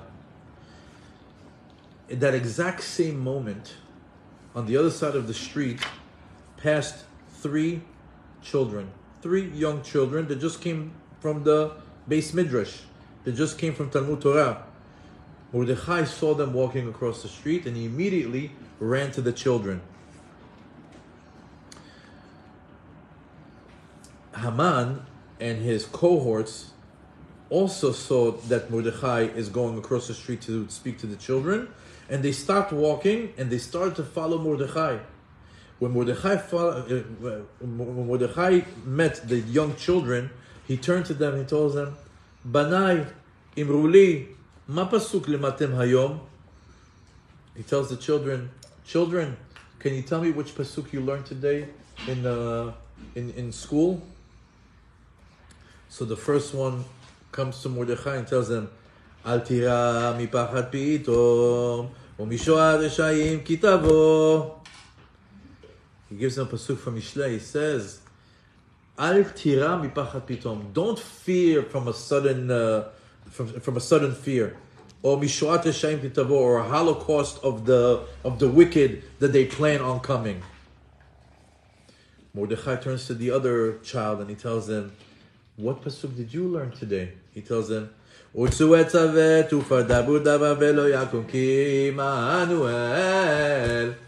says, "I learned a pasuk from Yeshayahu that says, let them make plans, and it will be foiled.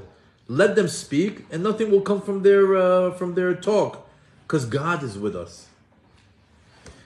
Mordechai turns to the third child, and he tells him, what pasuk did you learn in school today? It says, Vad zikna anihu, vad seva ani esbol, ani asiti, vani esa, vani esbol, va'amalet.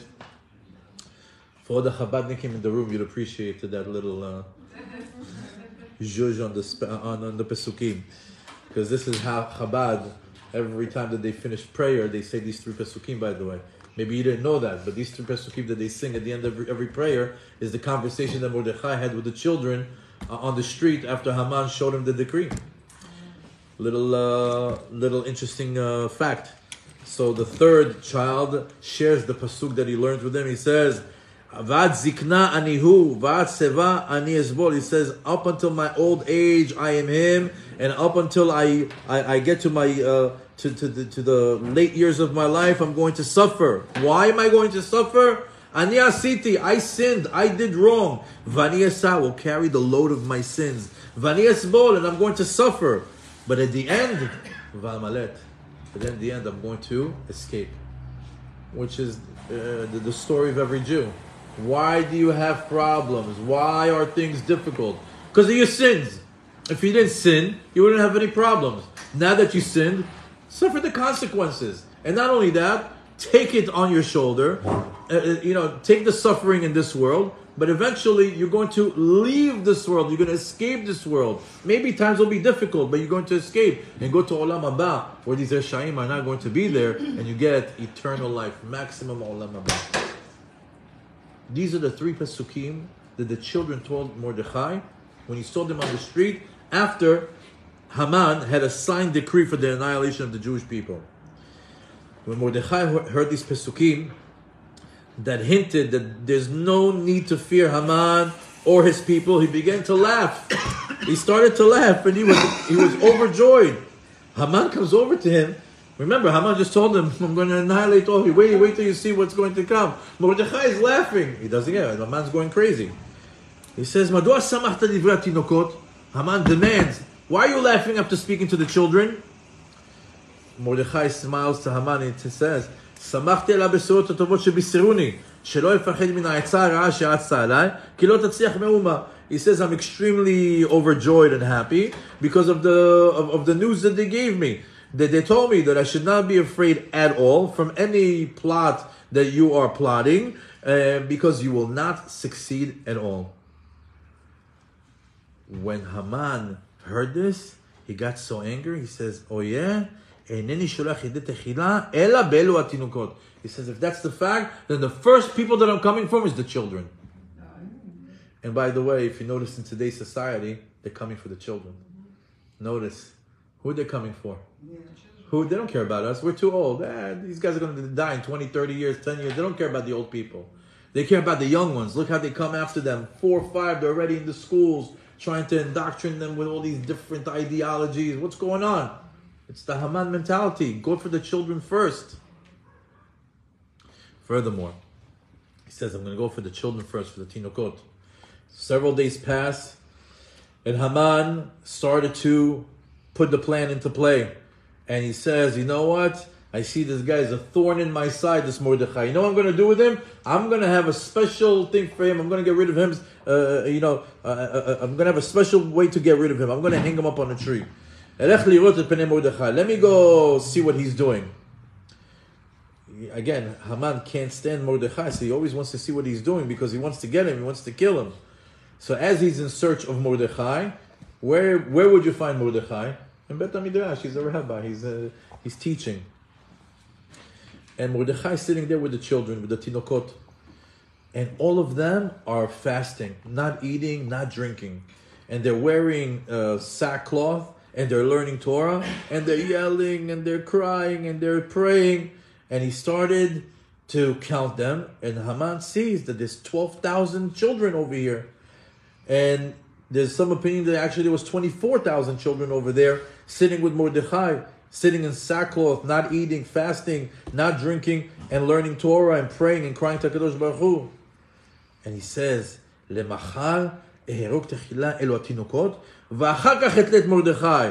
You could see him over there, he says, tomorrow I'm going to first kill the children, and then I'm going to hang Mordechai. Look at the wicked, what's running in their mind. That was written like that? Yes. This is in the Midrash, we have it over here. Vayu imotehem meviot lehem lechem umayim. And the mothers would bring bread and water to the children, and they tell them, Banenu, ichlu ushtu kodem shetamutu lemachar, v'al tamutu berav. So the mothers are telling the children, eat something, drink something. If you're not, you're going to die. You're going to die of starvation. The children refused. They would put their hands on the books that they were learning, and they would say, and they would swear, "B'chaye Mordechai Rabenu, lo nochal velo nishte ela mitoch ta'anit namut." And they says, in the honor of Mordechai, our rabbi, we won't eat and we won't drink, even if we have to die from fasting, we will die in such a manner. And they started to cry, and their prayer and crying went all the way to the heavens until HaKadosh Baruch Hu heard the cry of the children. At that moment, God's mercy overcame him. He stood up from the chair of judgment, and he went to the chair of mercy, and he said, Ma kol gadol hazeh shani shomea b'kol gdaim utlaim. He says, what is this big voice, this big noise that I'm hearing from up above, from below? Am I hearing kids or baby lambs? Moshe Rabbeinu stands in front of HaKadosh Baruch Hu and tells him, Ribono shel olam, lo gedaim velo telaim hem, ela ketane amecha. Moshe Rabbeinu tells them, these are not sheep and these are not goats. These are the children of Am Yisrael, that right now they have been fasting for 3 days and 3 nights. No food and no drink. And tomorrow, the enemy wants to shech them like lambs, like baby goats. At that moment,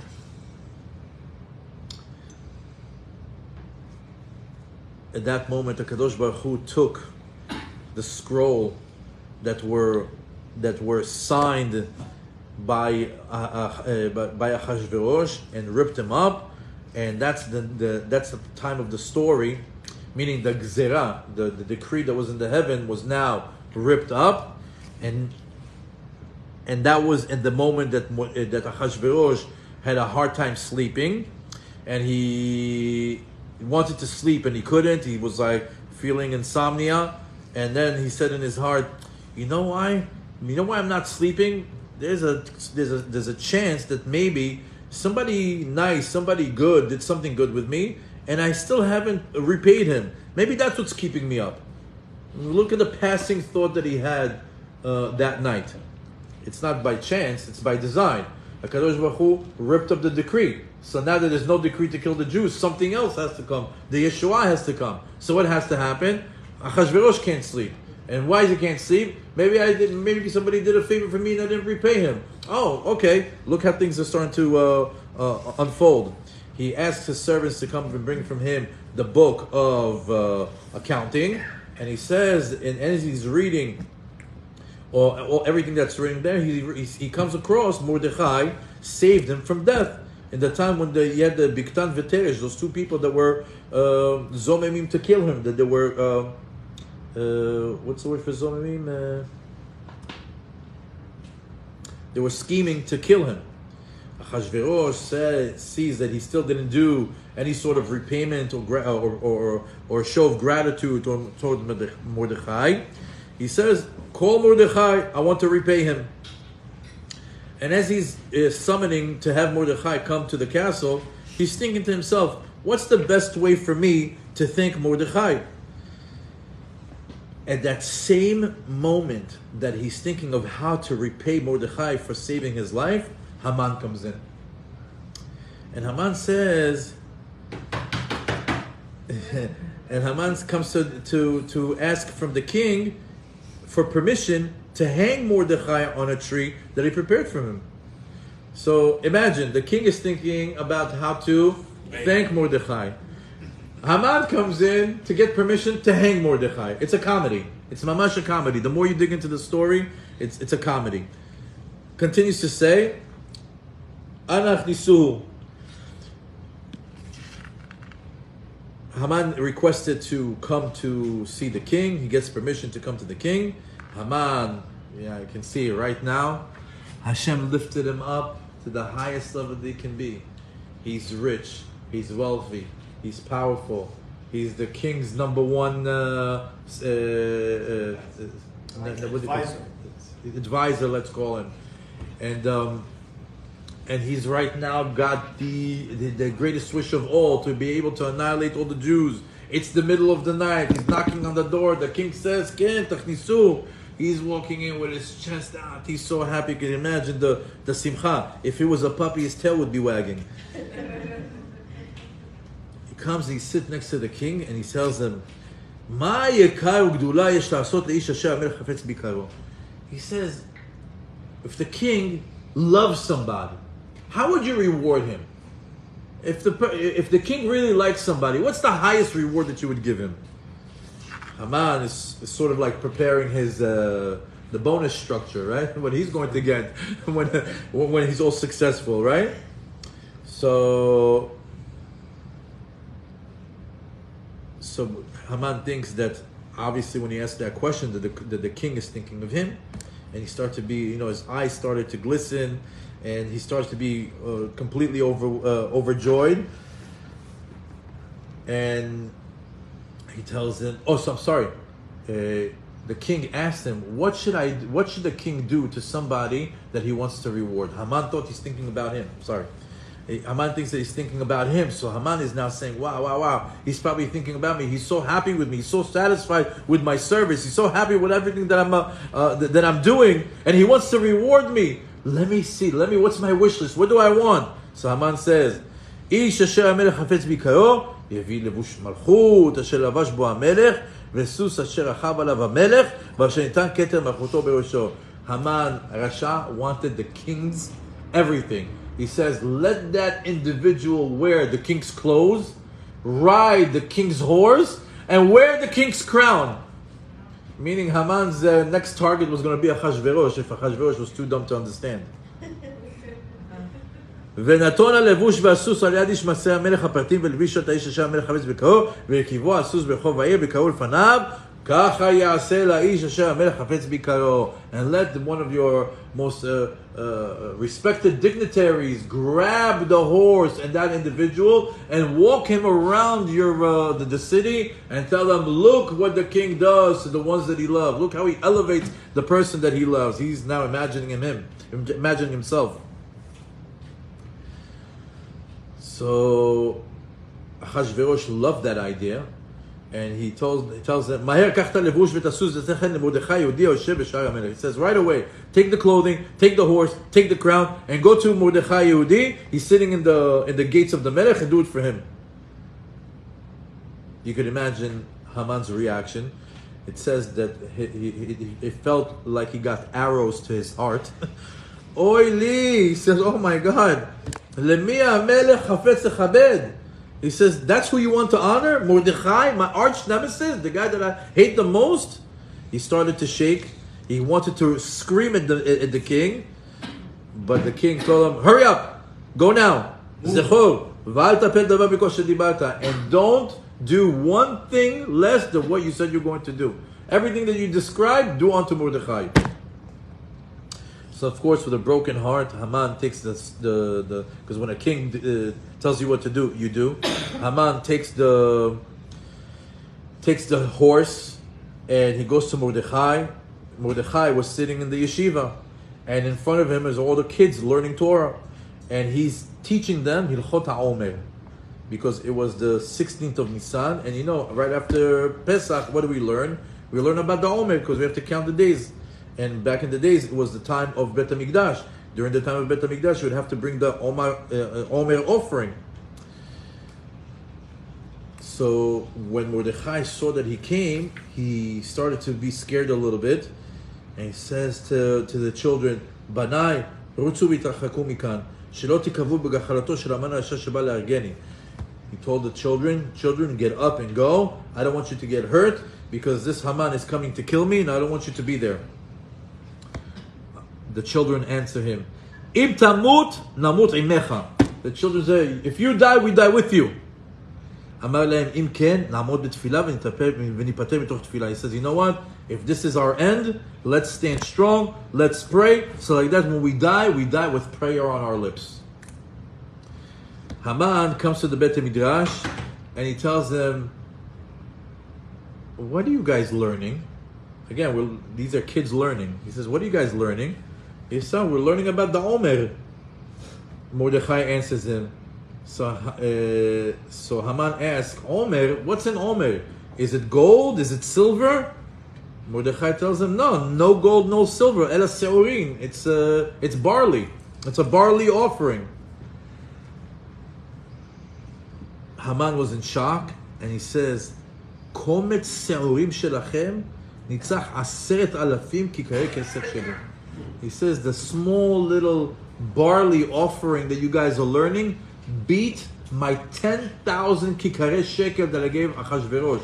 By the way, I saw it brought somewhere. I was listening to a class and they said, what was the big deal about Haman giving 10,000 kikarot shekel? He says 10,000 kikarot shekel was like hundreds of millions of dollars. It was a tremendous amount of money.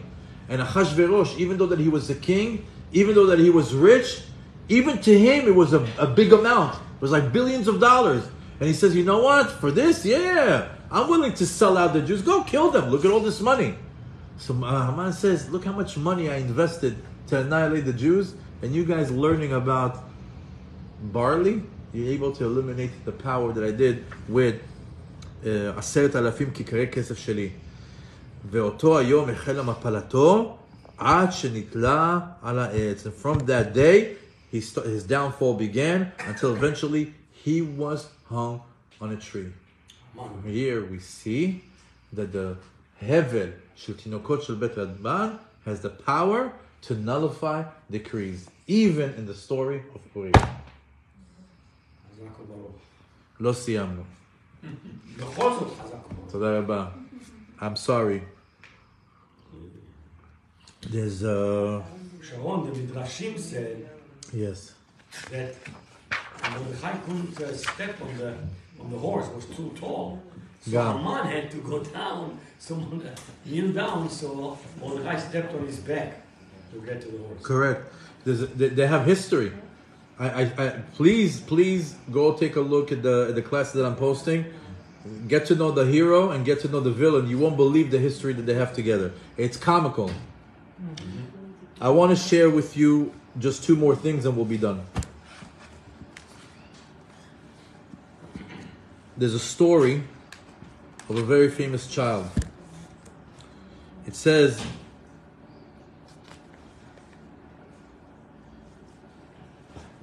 you guys are familiar with the name Rabbi Meir Shapira Milublin? Who is he? He was the seer. The seer, you can see.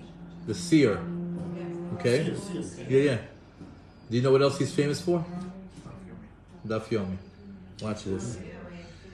It says in Masechet Nedarim, on the 81st page on the first side, it says, Hizaru ibn aniyim shemehen tetzeh Torah. It says, be careful of the poor children. Meaning the children of the poor. Be careful of the children of the poor, because the children of the poor, from there, all the Torah comes out. Good. Why? Because the parents have a very hard time to pay for Jewish school, right? In America, it's so difficult to pay for Jewish school. Mitkashim leshalem tzchar halimud shebenehem. And what do they do, the poor? Mesirut nefesh. They give their last dollars so the children can be in yeshiva. And they let go of different things. Instead of soda on Shabbat, we'll drink water. Instead of a trip to Orlando, we'll go to TY Park instead. They let go of a lot of things. Why? In order for the children to have Torah learning. And those people that let go of the luxuries of life in order for their children to learn Torah, Zochim bevanim tovim. Those guys merit to good children. ועל ידי כך מתחנכים הילדים להבין חשיבות התורה ולומדים להכיר כמה יש להשקיע בלימודם. And through this process, the children not only learn properly, but they also see the importance of the Torah, that they see that their parents are willing to forgo things of this world in order for them to learn. Rabbi Meir Shapira Milublin speaks about the time when he was a child. He woke up, that one time he woke up in the middle of the night and he saw that his mother was crying. And he got closer and closer and closer and see that his mother's crying. And he tells her, Ima, makara, mommy, what happened? And his mother, with puffy eyes, tells him, Meirke, ani bocha, משום שהבטחתנו למלמד, שיבוא ללמד אותך 300 רובל למשך חצי שנה. He says, I'm crying because we made a deal with the teacher that he'll come and teach you Torah for a period of 6 months, for 300 rubles. And today, he didn't come. And I'm worried that maybe the 300 rubles is too little. Maybe somebody's paying him more to teach. Even though the 300 rubles is a lot for us, but maybe somebody's offering him more money in order to teach them. And we don't have the ability to pay more. I need the teacher that agreed to 300 rubles for 6 months to come through. So Rabbi Meir, as a young child, was trying to find the words to calm his mother. And at the end he tells her, Ima, you don't need to cry so much. Even though he didn't come today, but maybe he'll come tomorrow. So his mother continued to cry even more. Oh, Meirke, אבל מה יהיה עם הלימוד של היום? He says, okay, he'll come tomorrow. But what about the learning we missed today? What about the learning that we missed today? Look what the mother's crying about. Zaka zo, this cry of losing the learning of the day, rang in his ears his entire life. And not only that, that whole thing of losing halimut shel hayom, that I lost 1 day's worth of learning. His mother cried for losing 1 day's of learning. Even if the teacher comes tomorrow, but you lost learning today. She cried that her son lost on learning 1 day's worth of Torah. And because of that interaction with his mother, Rabbi Meir Shapira Milublin is the one that instituted Daf Yomi. The Daf Yomi that everybody learns, 1 daf of Gemara a day. He is the one that instituted because he knows the importance of losing Torah for even one day. And as Rabbi Stefanski says, it's not about the daf, it's about the Yomi. He says it's not about just learning the daf, it's about the Yomi, it's about the learning every day. Yom Kippur, learning. Rosh Hashanah, learning. Purim, learning. Sick, learning. Happy, learning. Vacation in Orlando, learning. It's about the Yomi.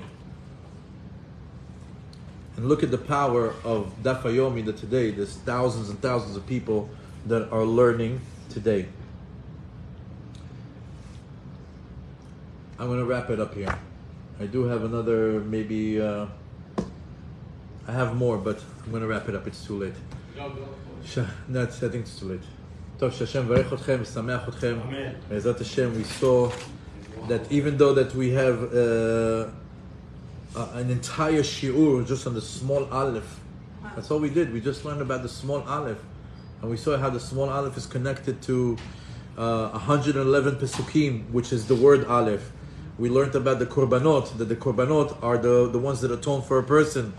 And that since we don't have korbanot, we says, Hayom en korbanot, so we said, unshalema ferim sefatenu. Since we don't have the animal sacrifice, we have the lip, we don't have the animal service, we have the lip service.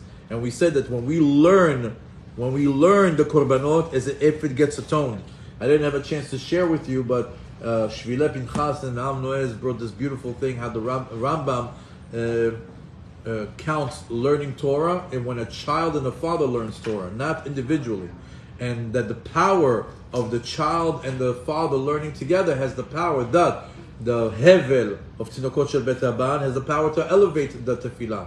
However, the father, he also brings something to the table. The chidud, he's very sharp at it. So the combination of the father's sharp learning, teaching the child, and the child learning with the Tinokot Shel hevel Shel Tinokot Shel Bet Rabban, altogether, that is the actual secret weapon, secret sauce to nullifying decrees. Meaning nullifying decrees is not just the children, but rather when the fathers and the children are learning together, the combined effort is what elevates the Torah and is able to bring the redemption sooner. Because Moshe Rabbeinu, who was the says that, as the Gemara says, Ki lo ledor batlan yavo Mashiach. A lazy generation will not merit to the coming of Mashiach. The lazy generation that's not learning, Mashiach is not coming. When there's a generation where the parents, the father and the son, the parents and the children are learning Torah, that is the energy of Mashiach. That's what's going to bring Mashiach. So Baruch Hashem, as adults, we've discovered the beauty of learning. Obviously, we get together almost several times a week to learn together. But tonight's class is about connecting with your children through learning. And in a Jewish home, in a Jewish life, there's no better ingredient to bring the something that's cohesive, that brings the family together, like parents and children learning Torah together, and that in itself has a tremendous amount of spiritual power that elevates the family and elevates Am Yisrael as a nation. So if you're not doing it, start doing it. If you're not able to do it, maybe because your children are too old, or maybe you don't have children, whatever it is, adopt. Go find a kid in shul that his father's not doing his thing, and tell him, hey, you want to learn with me? You want to learn a halakha? You want to spend 2 minutes with me? You want to spend 5 minutes with me? Do your share, because as long as the adults and the children are learning, it has a tremendous amount of power in the heavens. And at the end of the day, from this week's parasha, from just the word Vayikra, we can teach the way of the Torah, and we can also learn from the humility of Moshe. Hashem varech atkhem, sameach atkhem, and Be'ezrat Hashem, we'll get together this week again for the Tanya class on Wednesday. Very interesting class, and we're going to finally embark on the 19th and final beracha of the Amidah on Thursday. Hashem varech atkhem, sameach atkhem. Thank you so much for being here.